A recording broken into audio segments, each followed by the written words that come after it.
Amante del cine y del arte en todas sus expresiones, intelectual sincero y justo defensor de nuestra cubanía. Autor de varios libros que son referencia en la enseñanza artística. Nació en Banes y allí le nace su otra pasión, las ciencias. José Rojas Bes, la vida misma.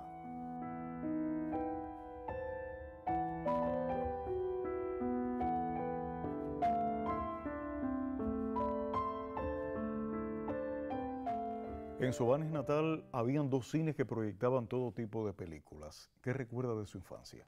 Bueno, recuerdo que precisamente ahí empezaron nuestras aficiones. Digo nuestras porque éramos un pequeño grupo de amigos que leíamos los mismos libros para intercambiar opiniones y íbamos a ver las mismas películas al cine. Sobre todo recuerdo las tandas de los domingos por la tarde, tandas en que siempre había películas. Bueno, como era lógico en aquellos tiempos, fundamentalmente las películas de vaqueros, o sea, los western, más técnicamente hablando, que nos gustaban a todos, o las películas de Cantinflas, películas que fundamentalmente eran entretenidas mucho más que dramáticas, ¿no? Aunque también nos gustaban algunas películas dramáticas, por ejemplo, digamos, como Gigante o algunas otras, pero fundamentalmente íbamos, lo recuerdo bien, los domingos por la tarde, desde más o menos que teníamos ya 10, 11, 12, 13, 14 años, domingos por la tarde al Cine Heredia sobre todo, luego también al Hernández a ver películas de la tanda del infantil que eran generalmente entretenidas. ¿Cómo surge el amor por las artes y también por las ciencias? Bueno, yo diría que no sé cómo nacieron. O sea, recuerdo que desde niño me interesaba. Es decir, creo que hay una inquietud fundamental en uno como persona. Te interesan las cosas de la vida, te interesa la naturaleza o te interesa el arte. Recuerdo que desde niño también, y vuelvo a hablar, aquí puedo volver a hablar en plural, también éramos un grupo de niños en la escuela primaria, ya con 10, 11, 12, 13 años también en la secundaria, que leíamos bastante, incluso competíamos a veces, algo interesante, a ver quién leía más. Era la época de leer, sobre todo, por supuesto, los libros de aventura, Emilio Salgari, Julio Verne, ciencia ficción y aventura sobre todo, aunque también leíamos algunas revistas a veces. Recuerdo, por ejemplo, la Biliken y recuerdo también El Tesoro de la Juventud. También nos gustaba leer libros que tenían que ver e informar sobre la ciencia, sobre las artes. Y había una inquietud, por tanto, no solo en mí, sino en todo nuestro pequeño grupo en aquel entonces por la ciencia y las artes. Decide estudiar licenciatura en Lengua y Literatura Hispánica en La Habana, época en la que es cofundador de la revista Arte 7, y quisiera saber qué recuerda de esos años.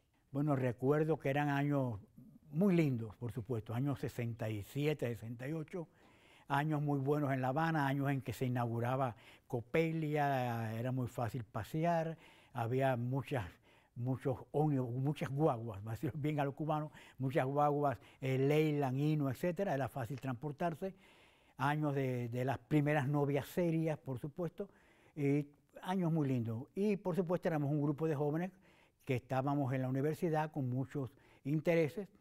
Yo empecé estudiando ciencia física y porque en mi juventud no había concebido dedicar mi vida a las humanidades, ¿no? Eso, por supuesto, niño de Banes y después adolescente un poco en La Vega, pues fundamentalmente no pensaba en una vida dedicada a las artes, sino fundamentalmente a la ciencia.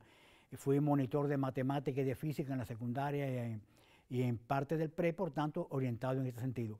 Pero luego me di cuenta de que no podía vivir sin las humanidades, era más fácil dedicarse a las humanidades y mantener un poco la afición en la ciencia que a la inversa, o sea, dedicarte a la ciencia y mantener la afición en las humanidades. Por tanto, decidí dejar de estudiar física y pasar a estudiar humanidades. La docencia llega desde muy joven. ¿Qué significa para usted compartir conocimientos? También es una vocación, es decir, desde siempre me gustó enseñar. Te digo que en principio fui monitor desde la secundaria básica, me gustaba enseñar, fui profesor cuando me gradué del pre, nos seleccionaron un grupo de los mejores expedientes como había un gran déficit de profesores, para impartir clases en las secundarias básicas. Di buenos resultados, me promovieron a profesor de pre y de en adelante siempre seguí enseñando de un modo u otro. Incluso cuando me gradué en la universidad, pues pasé mi servicio social como asesor de enseñanza en el ejército. O sea, siempre la vocación por enseñar. ¿Cómo valora la enseñanza artística en Cuba? Yo diría que un poco dispareja, ¿no? O sea, dispareja sobre todo en lo que es cine, específicamente hablando ya que es la más cercana. O sea, la enseñanza en el cine se hizo mucho más tardía que otras enseñanzas. Creo que desde principios de la revolución de los años 60 ya había escuelas de arte y fundamentalmente había mucho interés en los instructores de teatro, la danza, en la música, y es mucho más tarde que empiezan a surgir las escuelas de cine, por ejemplo. En un principio incluso un gran déficit fue que las primeras grandes generaciones de directores cubanos no provenían de escuelas de cine, sino más bien o eran empíricos o venían de escuelas de cine extranjeras, como digamos, por ejemplo, como Julio García Espinosa, que venía de Cinecittà en Italia.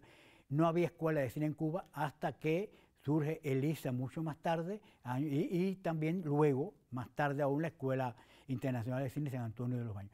Por tanto, yo diría que ha habido siempre muy buena enseñanza en la escuela de ballet también y en las distintas artes, pero no en todas por igual. Además, ha habido periodos en que, por supuesto, se ha estado mucho más sólida en una manifestación que otra, como suele pasar con casi todo, pero fundamentalmente la de cine fue la que se ha hecho más deficitaria en general.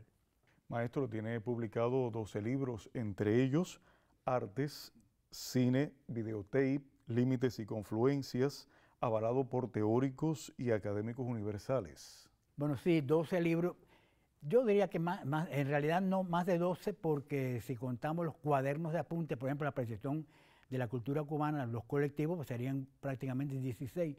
Pero para mí no es importante el número, ¿no? Yo creo que con estos libros he ido más bien construyendo, yo diría que a la larga 4 libros en realidad.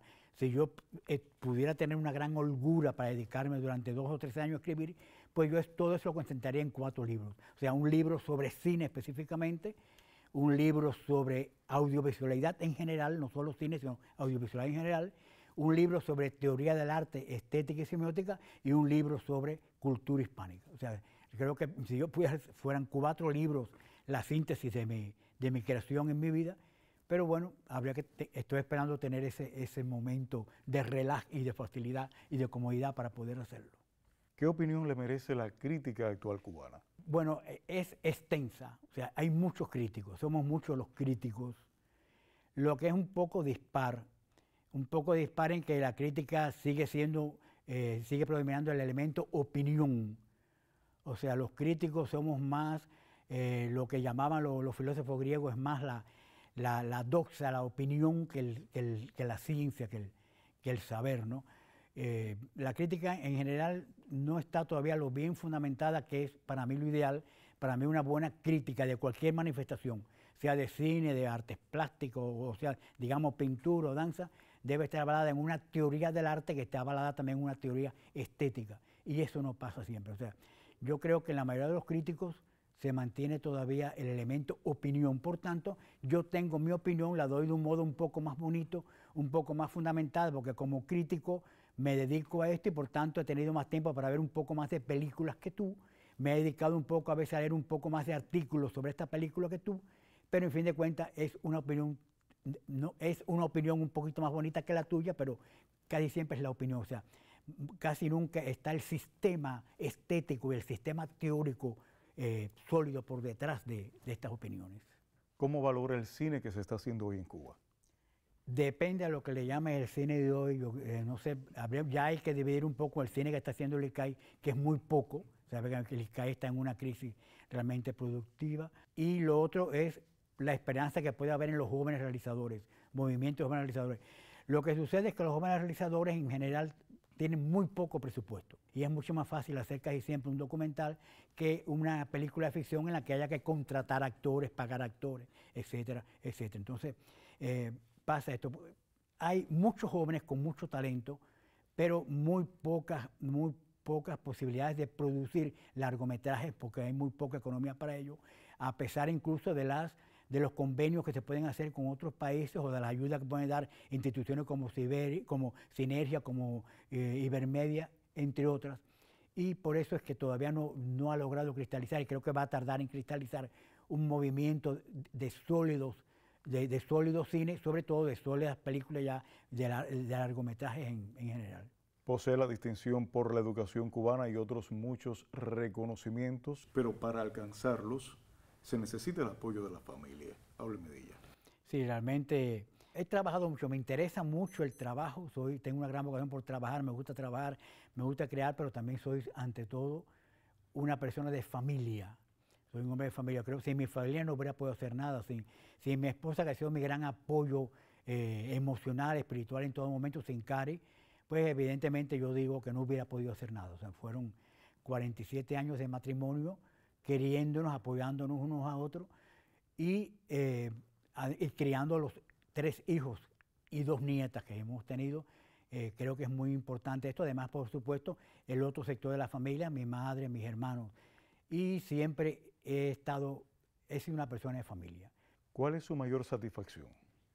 Mi mayor satisfacción, bueno, además de la familia, es decir, además de la familia, hablando en los planos de trabajo, mi mayor satisfacción está en la labor fundacional, yo diría. Desde que era estudiante fundamos la revista Arte 7, el Cineclub de la Universidad de La Habana, y de ahí en adelante siempre he seguido con una labor fundacional. Estando ya en Holguín, pues contribuí a fundar la Asociación Cubana de la Prensa Cinematográfica, la Federación Internacional de Cineclubes, la filial de LISA, la filial de UNIAC, la revista Diéresis, la revista Ámbito, o sea, una labor fundacional en los diversos planos de la cultura que creo que han dejado una huella indiscutiblemente en la cultura cubana y no solo cubana, creo que es mi gran orgullo, mi gran satisfacción.